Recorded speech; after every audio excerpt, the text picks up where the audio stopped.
Yo guys, balik lagi di video gue hari ini dan sepertinya kurang menarik kalau kita tidak ikut membahas isu yang sedang rame di media sosial hari ini ya,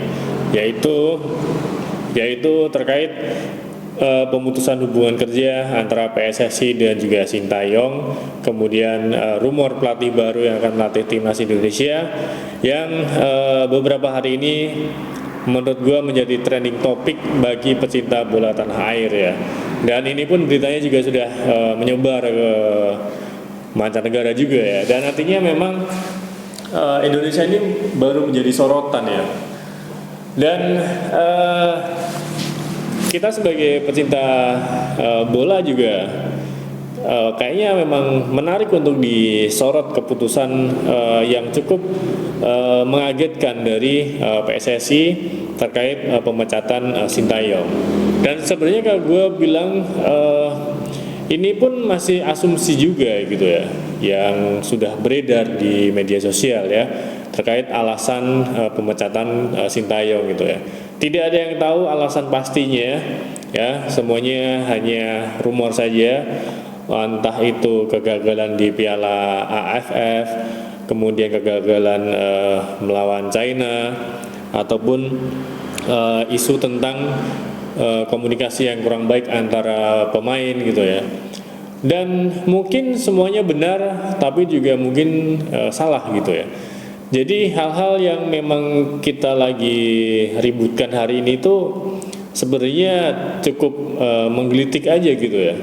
Terlebih pelatih baru yang belum diumumkan saja itu pun juga sudah membuat kegaduhan gitu ya. Pelatih belum datang aja sudah banyak yang menolak karena memang minim prestasi lah, kasus dari calon pelatih inilah gitu ya. Gue sih sebenarnya sebagai pemain bola juga ya kita berharap dengan adanya penggantian pelatih baru ya nanti akan membuat hasil yang jauh lebih baik ya. Intinya sebenarnya target utamanya adalah lolos ke Piala Dunia. Dan kalau memang kita kecewa dengan pemecatan Sintayong, ya mungkin kecewa gitu ya. Kenapa? Karena kita yang mungkin mendukung Sintayong untuk out ya, PSSI pun selama ini juga sudah pasang badan ya, bahkan meyakinkan kita untuk percaya proses ya. Ini program jangka pendek dengan banyak pemain diaspora, kita harus percaya dengan PSSI. Tetapi hal yang mengejutkan kemudian PSSI memutus hubungan dengan Sintayong. Ini yang mungkin menurut saya membuat pecinta bola yang sudah memberikan trust ke PSSI kemudian kecewa gitu ya. Ya memang keputusan ini pun juga pro dan kontra ya. Pro bagi yang tidak suka dengan Sintayong dan juga kontra mungkin yang masih ingin STY stay gitu ya.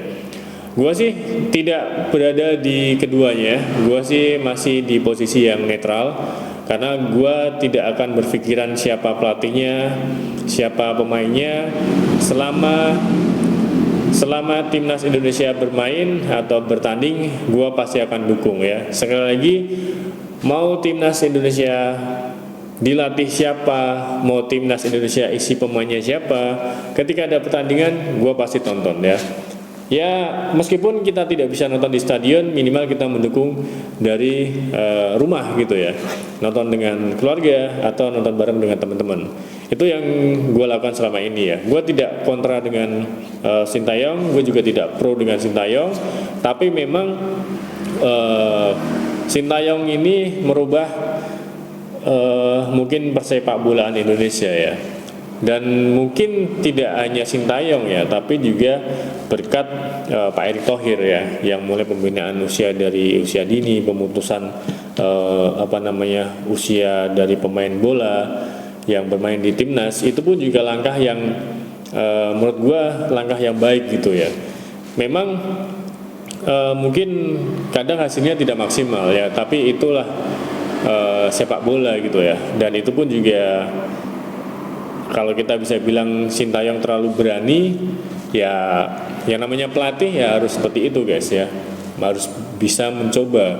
Tapi selama ini tuh kayak memang setiap pertandingan itu selalu ada hal yang membuat kita itu tidak yakin Indonesia itu akan menang gitu. Itu beberapa pertandingan yang gue rasakan ya. Memang ketika lawan Arab Saudi, gue yakin Indonesia akan menang ya. Tapi ketika lawan Bahrain pun 0-0 ataupun seri pun masih oke gitu ya. Ketika lawan Australia harusnya kita bisa menang, ternyata tidak gitu ya.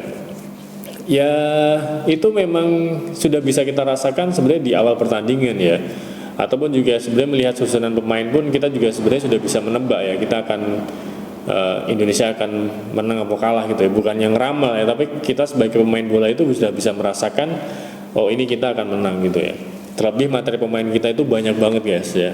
Materi pemain kita itu untuk sekarang ini gua rasa semuanya mampu ya, dari berapa pemain ya? 27 pemain yang sudah masuk di listnya Indonesia ini, gue sih bilang cukup ya, atau bisa lah bersaing dengan pemain-pemain di Eropa gitu ya. Bahkan apa namanya, pemain-pemain diaspora pun yang ikut bergabung ke timnas Indonesia pun juga tidak jelek gitu ya. Kita di belakang itu pun juga sudah jauh sangat kuat menurut gua ya. Ada Jaides, ada Nadir Rizky Ridho, ada Kevin Dix yang juga sudah bergabung ya kan. Ada siapa lagi ya? Ada Calvin Verdong, ada Justin, ada Rizky Ridho ya. Itu pemain belakang ini udah kuat semua ya. Di tengah ada Tom Hai, ada Ivar, kemudian di depan ada Ragnar, ada Marcelino, ada Strike, ada Aliano ya. Di belakang ada Michilgers juga di belakang juga cukup kuat gitu ya. Dan gue sih bilang dengan materi pemain yang ada sekarang ini, dengan formasi 3-5-2 yang dilakukan dari Sintayong, ini sebenarnya memang nggak begitu cocok ya. Kenapa? Karena harusnya Sintayong bisa memakai formasi 4-3-3 ya, dengan pemain yang sekarang ini ada gitu ya. Dalam artian pemain belakang pilihannya banyak, pemain tengah juga pilihannya banyak. Jadi sayang ketika pemain belakang jumlahnya banyak tapi hanya 3 yang dimainkan. Jadi ini menjadi salah satu hal yang kayaknya mubazir gitu ya. Kita banyak mendatangkan pemain diaspora yang berposisi di pemain belakang ya. Tapi kita hanya memakai 3 pemain di belakang. Selebihnya 5 pemain di tengah. Itu pun sebenarnya pemain di tengah itu pilihannya sedikit ya kan. Hanya ada Tom Hai, ada juga Ivar, kemudian ada Nathan ya. Itu di tengah ini pun pilihannya sedikit sebenarnya. Nah harusnya gue sih berharap dengan pemain belakang yang jumlahnya banyak banget nih ya kan, harusnya lebih banyak juga pemain belakang ya. Minimal pemain belakang itu yang murni ada 4 gitu ya. Ini secara formasi menurut gue ya. Di belakang itu ada Jaides, ada Kevin Dix, ada Elkan, ada Rizky Ridho. 4 pemain ini di belakang ini gua rasa ini kuat banget ya. 4 ini ya. Gua ulangin ya. Jaides, Rizky Ridho, Kevin Dix, kemudian Elkan Bagot, atau mungkin ada pilihan lagi Michilgers ya. Nah, Michilgers ini mungkin bisa di sayap kanan ya, atau bisa juga jadi Eliano.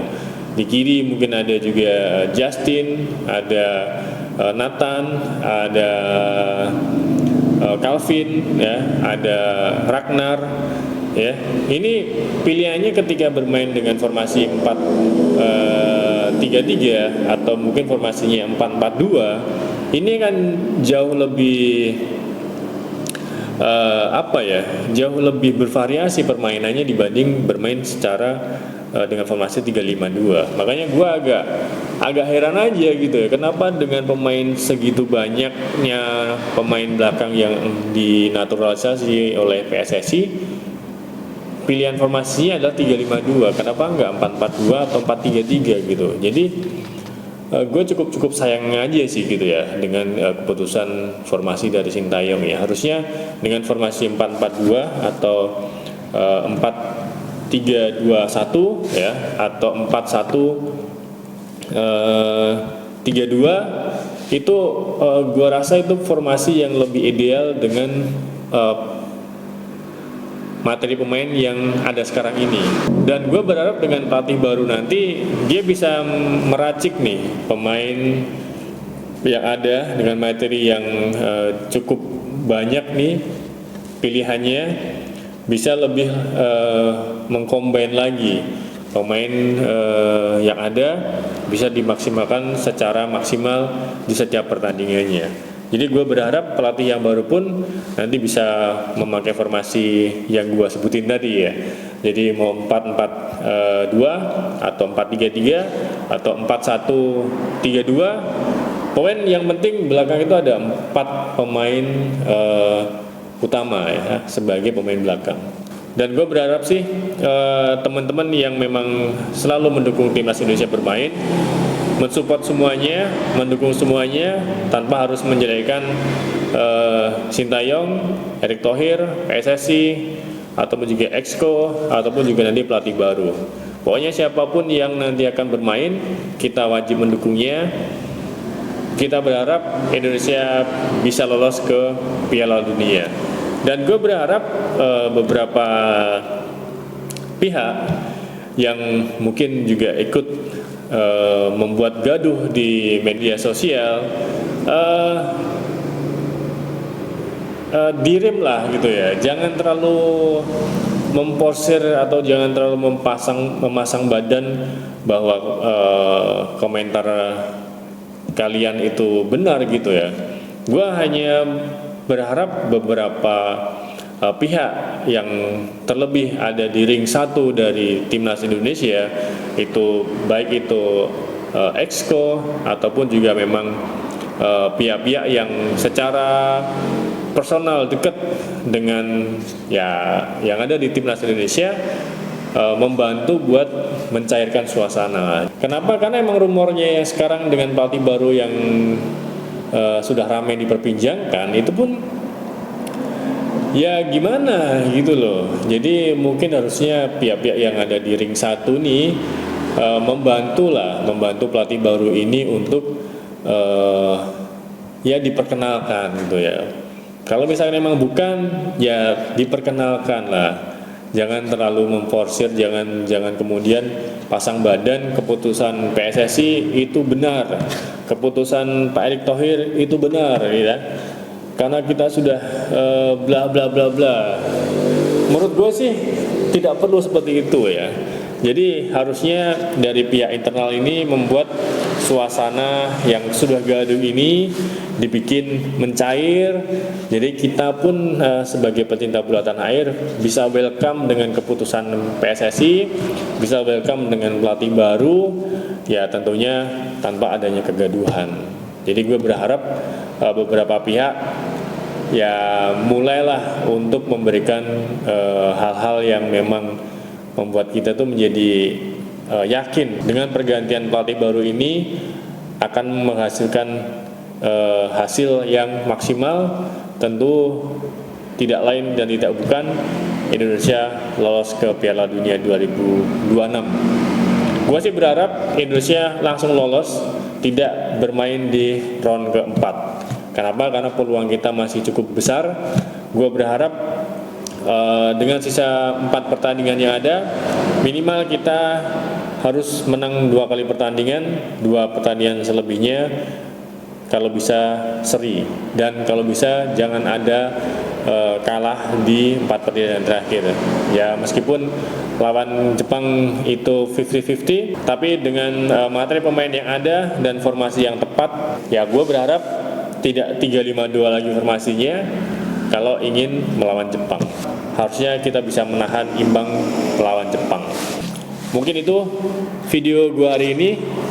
Gue berharap teman-teman juga ikut dukung timnas Indonesia bermain, baik siapapun pelatihnya.